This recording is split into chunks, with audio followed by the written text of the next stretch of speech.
Right. For the first question, we are to use an appropriate diagram or the diagrams to derive the Marshallian and then the Hicksian demand curves and show why one is relatively more elastic than the other. Okay. For the two types of demand curves, their level of elasticity depends on the kind of good in question. But this one, the question wasn't specific. Okay, but whichever good that you use, you will still get one to be relatively more elastic than the other. But what we have to know is that if you want to draw the Hicksian demand curve, we only consider the substitution effect of a price change. Okay, it's only the substitution effect that we consider, which means that we don't use the income effect. That's why we don't use the total effect in drawing the Hicksian demand curve. But for Marshallian demand curve, we use the total effect. We combine both the substitution effect and then the income effect. Okay, so what I have here is the demand curves for a normal good. Okay, for a normal good. So we are assuming that this is the initial equilibrium point. Okay, this point A here. Okay, so at this point A, we are assuming the price level was P0. So this is our budget line. This is our indifference curve. Now, assuming that there's a fall in price, there's a fall in price from P0 to P1. So now we know what happens to the budget line. It rotates outward. So this individual can move on to a higher indifference curve. Okay. So if we want to get a substitution effect, we draw a new budget line that is tangential to the old indifference curve, but parallel to the new budget line. So that's what I have here, the dotted ones. Okay, the dotted one. So this is where the new budget line touches the old indifference curve. Okay. So from A to B is the substitution effect. From A to B is a substitution effect. So if you want to draw the Hicksian demand curve for the normal good, when price was P0, the person was buying A, so that is this point. Now, because of a fall in price, the person is buying B, we only use the substitution effect. So the change in quantity demanded will only be the substitution effect. So when price comes to P1, the individual will buy B, quantity B. So when you join the 2 points, then you get your Hicksian demand curve. But for the Marshallian, we are using the total effect. From A to B is the substitution effect, and then from B to C is the income effect. So the total effect is from A to C. So if price falls from P0 to P1, then quantity demanded will increase from A to C. Okay, this is our C. So you join these 2 points as well. The curve that you get there is the Marshallian demand curve. So if you compare these two curves, you realize that the Marshallian demand curve for a normal good is relatively elastic as compared to that of the Hicksian. Okay, the steeper the demand curve, the more inelastic demand is. The more inelastic demand is. So for a normal good is the Marshallian demand curve that is relatively elastic. You can try it for inferior good too. You see that that one, the Hicksian will rather be more elastic than the Marshallian. Okay, right. I hope we understand. Where is Lizzie? I'm here. Read number 2 for me. Okay. In not more than 3 sentences, explain why the Marshallian demand curve is more elastic than the Hicksian demand curve for a normal good. Right. So the diagram is what we just saw. Okay. Now we've seen that the Marshallian is more elastic than the Hicksian. Okay. And if demand is more elastic, what it means is that with a small percentage change in price, there's going to be a greater percentage change in quantity demanded. Okay, so if you look at these two curves here, because price fell from P0 to P1, now on the Marshallian demand curve, you see that the change in quantity demanded is way higher than that of the Hicksian demand curve. And the reason is that we all know substitution effect is always negative. Okay, whenever there's a change in price, the substitution effect is always negative. Okay, so because the Marshallian demand curve is taking into consideration both substitution and then the income, the negative income effect too is reinforcing the negative substitution effect. So whenever there's a small change in price, because the Marshallian demand curve is using both the substitution and then the income effect, we tend to buy more on the Marshallian demand curve, but the Hicksian is using only the substitution effect, which means that we wouldn't buy much. That is why that one is relatively inelastic as compared to the Marshallian demand curve. So it's all because of the substitution effect and then the total effect.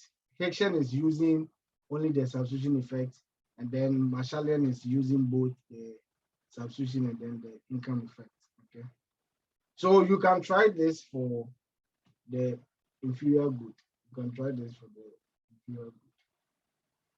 All right.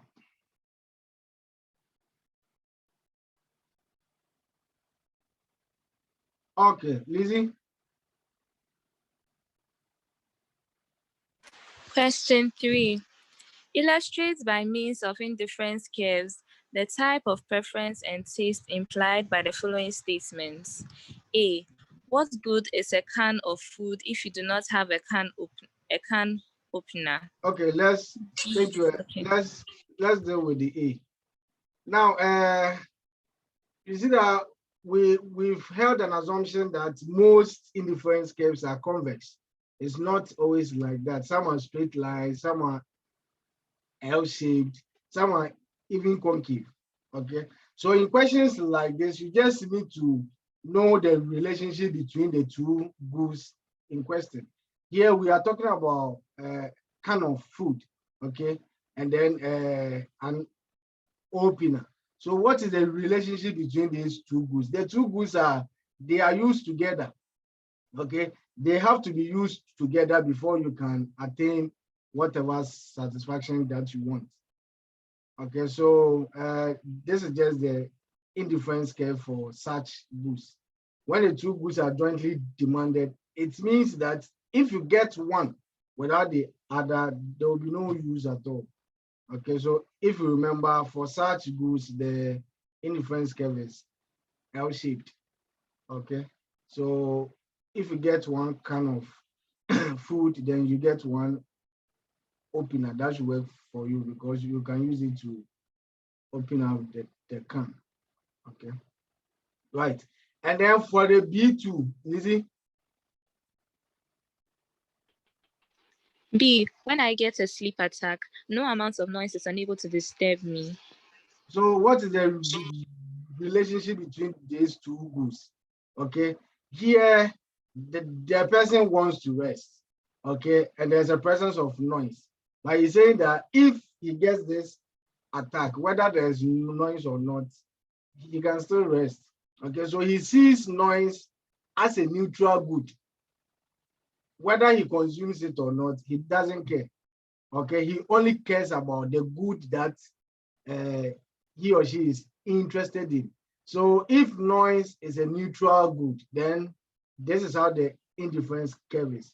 The person can purchase or consume different quantities of the good that he likes, irrespective of the quantity of the neutral good that he consumes. He just doesn't care at all.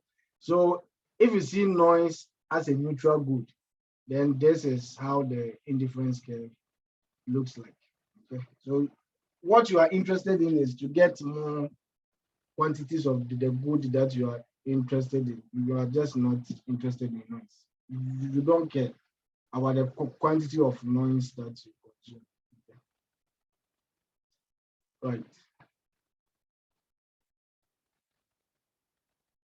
Okay, number 4.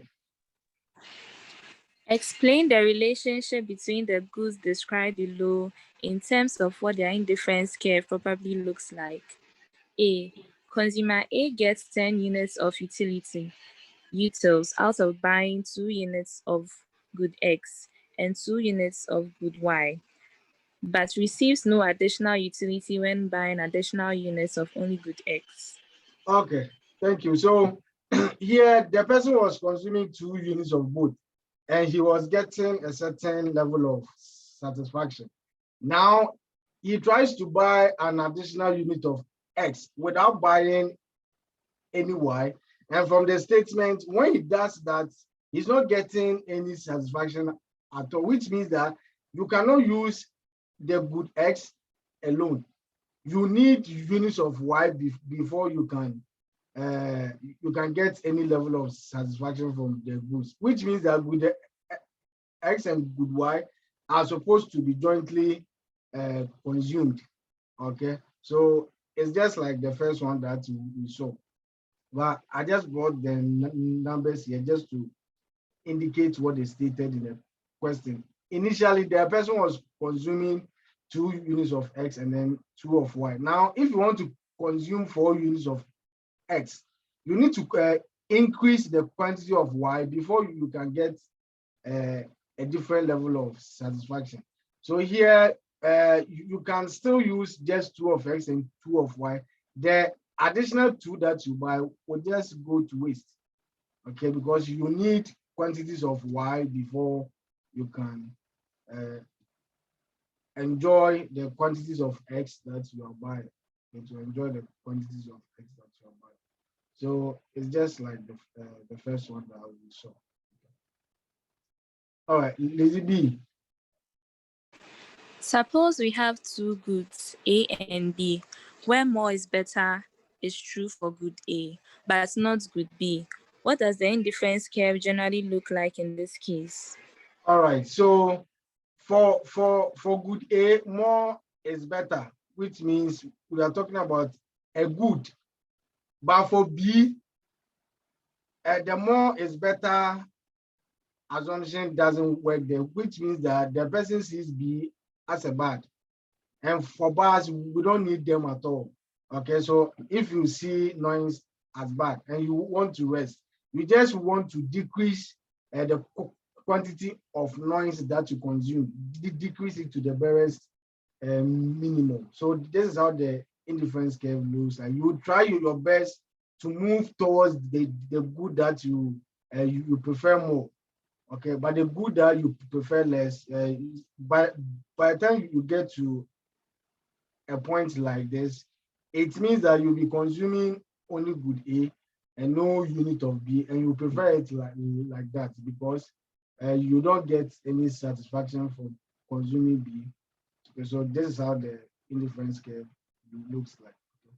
So these questions are questions from different years, but you see that the idea is still the same. Okay, so you just need to know the types of goods, the relationships between goods, and then you should always know the kind of indifference curve that you have to draw. The indifference curve that you have to draw. All right.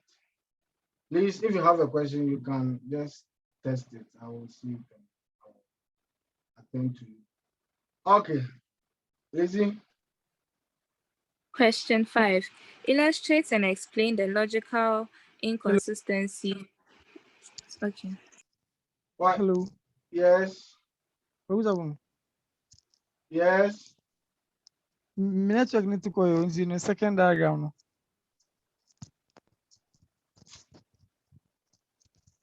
For this one, we are saying that the person prefers more of A. I can't see the question. I can't see the question.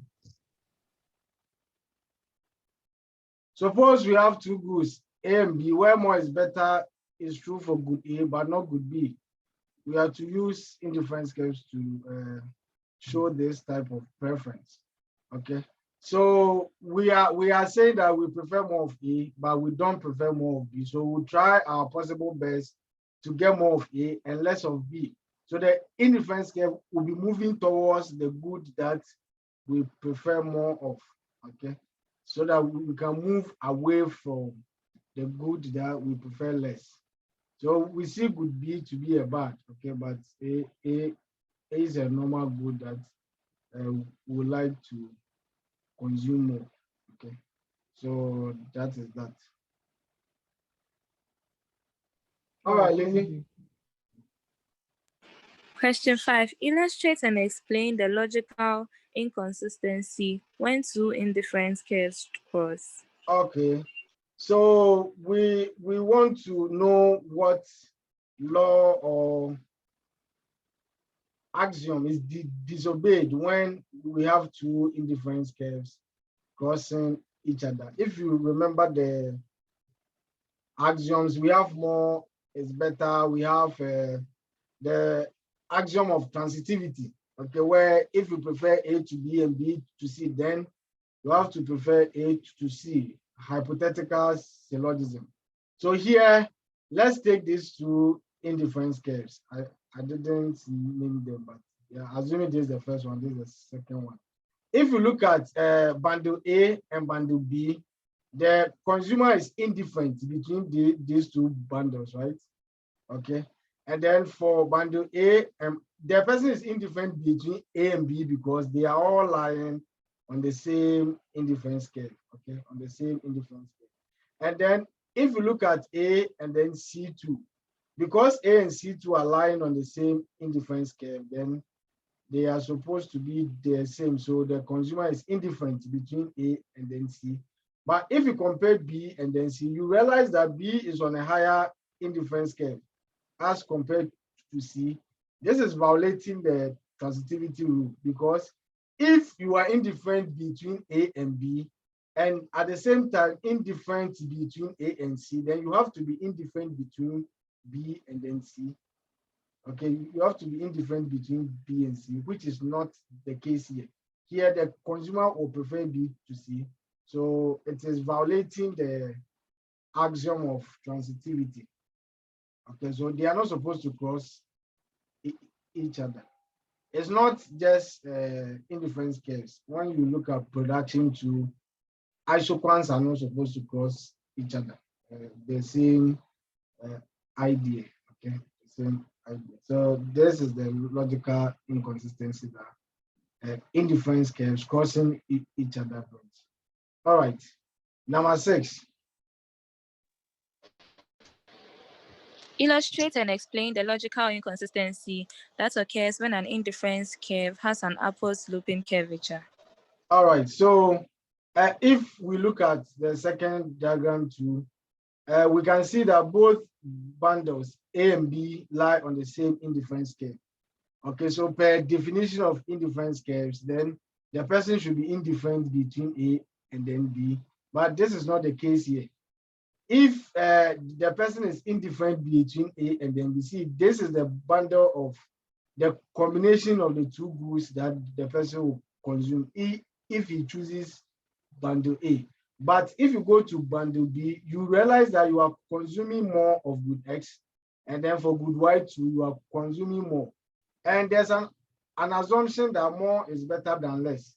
Okay, so if the indifference curve is taking this shape, then it means that the more is better assumption is being violated.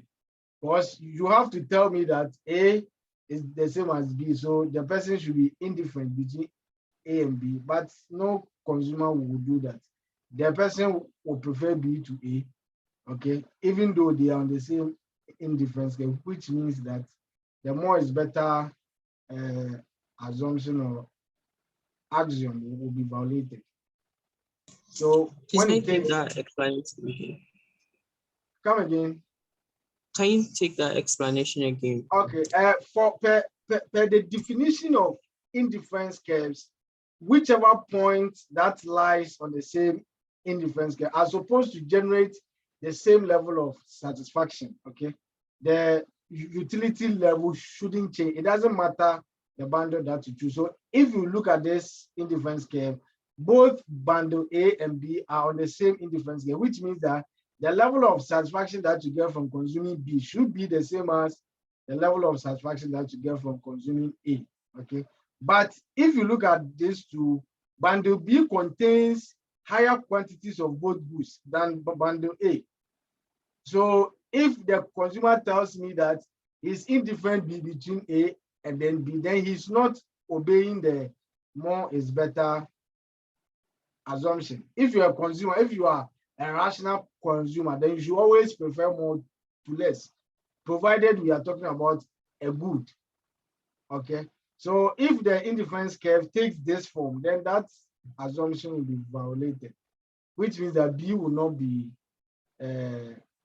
better than A because they are on the same indifference curve, which wouldn't be true. Okay. I hope you understand. Yes. Okay. All right. Any other question?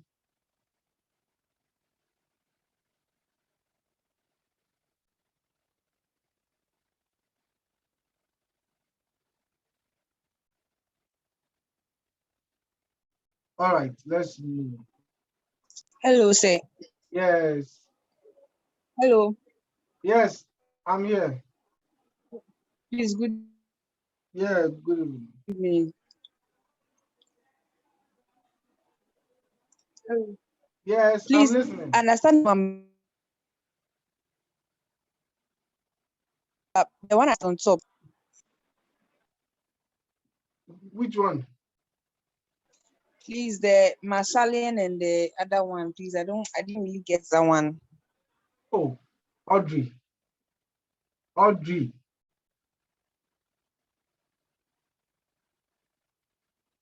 Which one? Is it this one?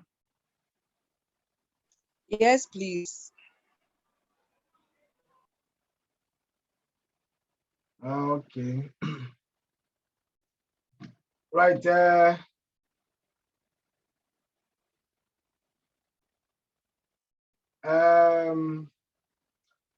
Okay, we just wanted to know the difference between the Hicksian and then the Marshallian demand curves. The Hicksian is at times called compensated, and then the Marshallian is at times called the ordinary.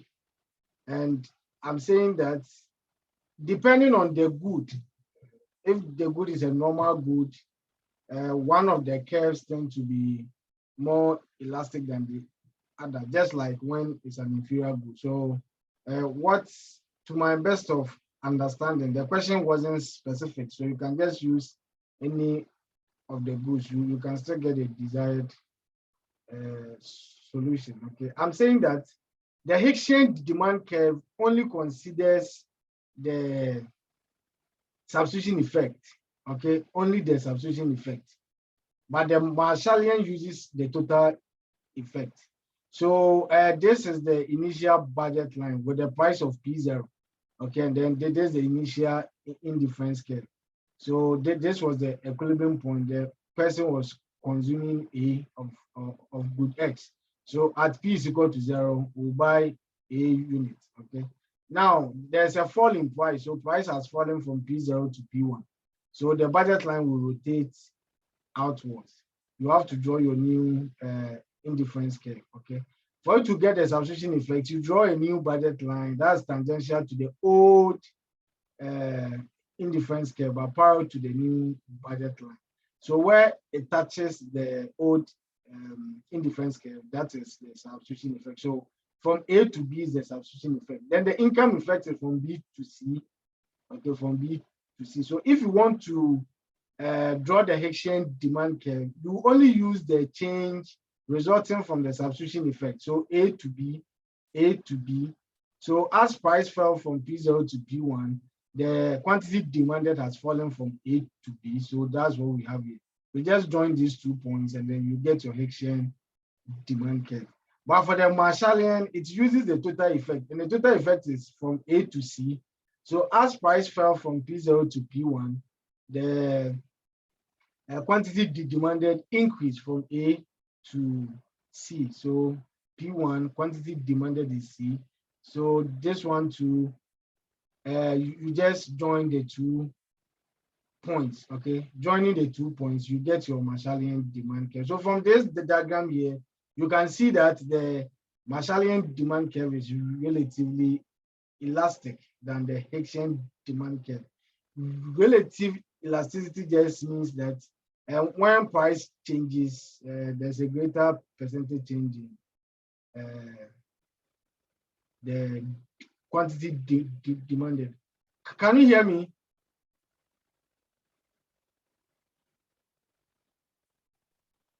Yes. Okay, so Beatrice, check your network. Audrey, please, do you understand? Yes, please. Thank you very much. Okay, all right. But next time, please, when we get to the question, the specific question, and you have a question there, you don't let us move on before we go back, okay? All right, so I think we're going to number 7. All right, Lizzie. Question 7 illustrates the rationale behind the corner solution for a strictly concave preference between 2 goods, x1 and x2, although a point of tangency between an indifference curve and a budget constraint may be attainable. All right, so what this point is saying is that if you have, I'm coming. If you have a concave indifference curve, okay, though there's a point of tangency between the indifference curve and then the budget line, the consumer will always prefer a corner solution. So why? We have to use a diagram to show why the person wouldn't prefer this point A, but a corner solution, either B or C. Now, this is the reason. If you stand at point A, okay, and you move along this budget line, any bundle on this budget line is feasible, is affordable to this consumer, okay, which means that you can choose to buy any bundle on this budget line, okay. So now let's move downwards. If we move from A and we get to B, I'm sure you can see that B is on a higher indifference curve as compared to point A.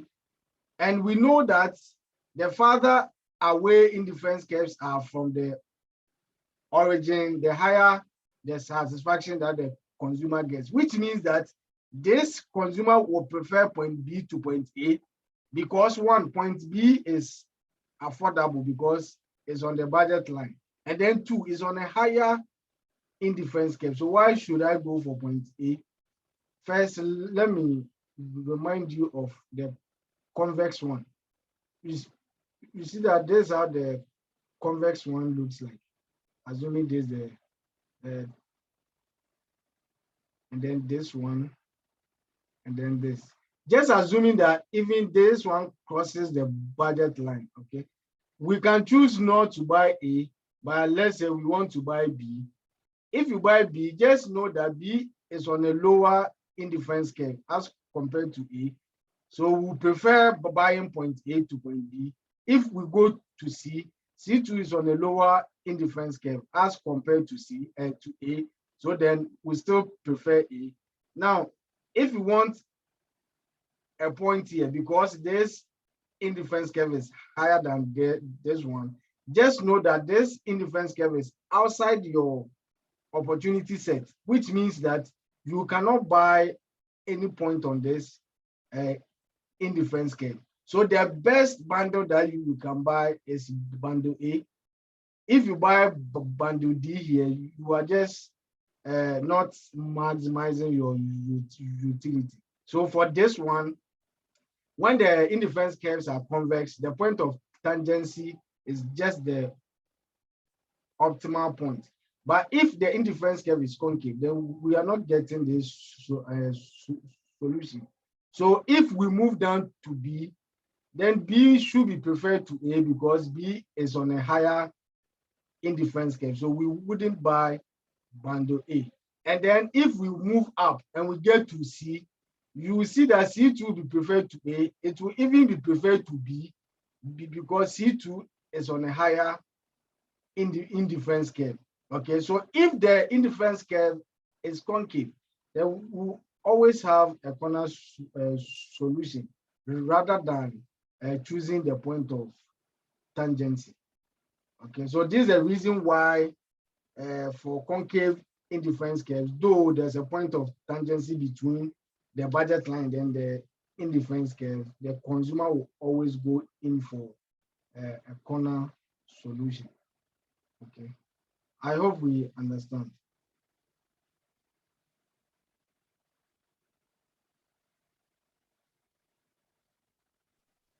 Yes, sir.